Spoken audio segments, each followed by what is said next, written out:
Oi, gente, tudo bem? Hoje a gente vai ver a arte paleocristã. É o início do capítulo 10 do primeiro ano e nós vamos chegar que trata sobre a arte da Idade Média. A arte paleocristã ou arte cristã primitiva, ela antecede a arte medieval e é a arte dos primeiros cristãos perseguidos pelo Império Romano, né? Depois da morte de Cristo, esse povo tinha que ficar escondido porque não eram aceitos, né? Era uma religião que não era aceita pelo Império Romano politeísta. Então, esses primeiros cristãos, a princípio, eles ficaram na Judéia, na região que Cristo nasceu e morreu, e depois eles se espalharam por outras regiões do Império Romano. E essa arte paleocristã ou arte cristã primitiva, na minha opinião, é uma arte de resistência, porque eles escondidos, se eles fossem pegos, eles eram sacrificados, era uma pena de morte, né? E dentro da política de pão e circo, famílias inteiras de cristãos eram lançadas nos anfiteatros com feras que devoravam essas famílias e com plateia assistindo. Então era uma coisa muito triste, né? Eram cenas macabras, eram espetáculos macabros.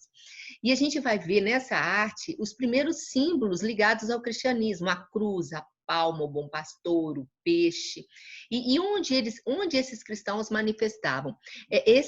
Essa arte paleocristã ou arte cristã primitiva, na verdade, muitos autores colocam como ela sendo uma adaptação do mundo romano à crença cristã, né?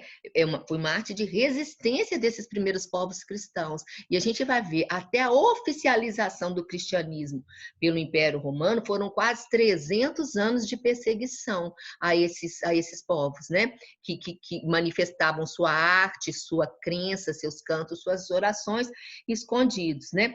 Bom, o século I depois da morte de Cristo, a gente não tem nada dessa arte. Tudo foi destruído e outra coisa, eles foram muito perseguidos. Talvez ele nem tivesse tido tempo, né? Nero, no ano 64, fez a grande perseguição aos cristãos.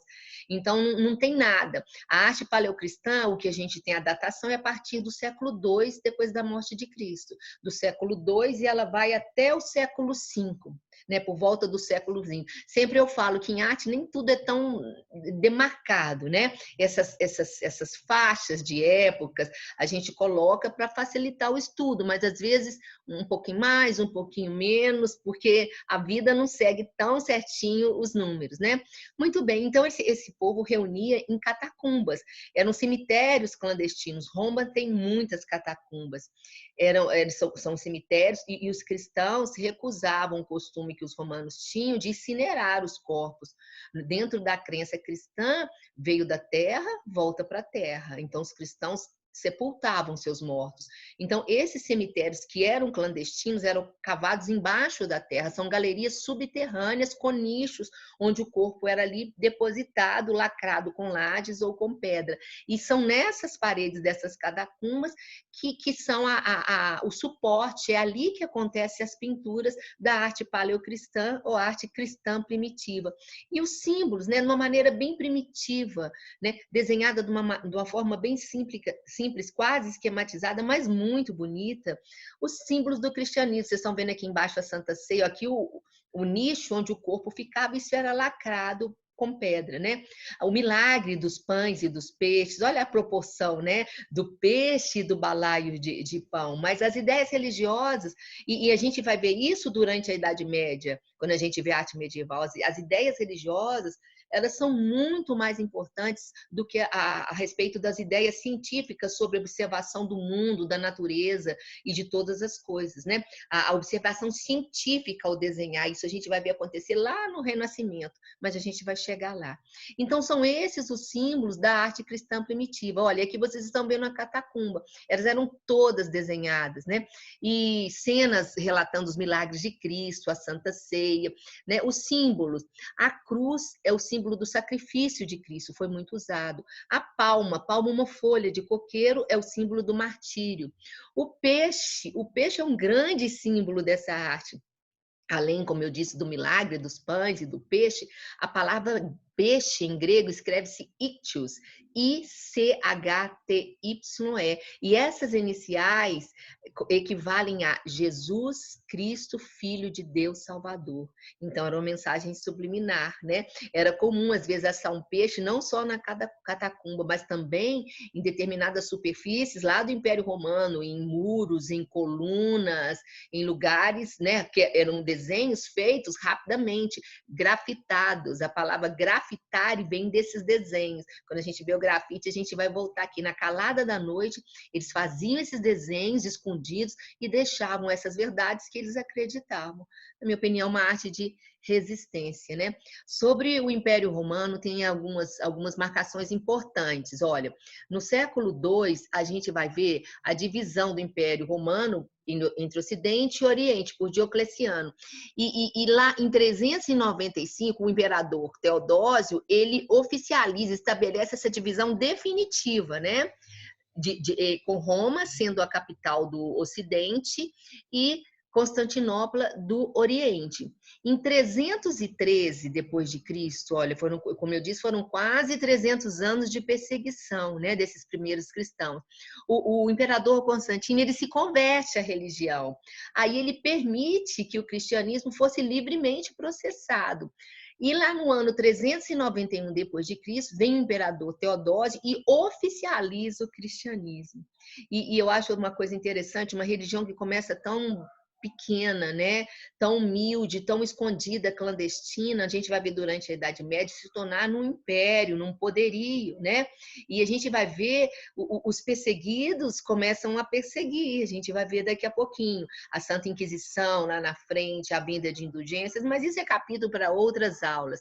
Mas nesse início, o mais importante é isso, a expressão do que eles acreditavam. É como tentar não deixar morrer essas ideias. Tinha um canto, oração, que tudo tinha que ser feito muito baixinho, escondido.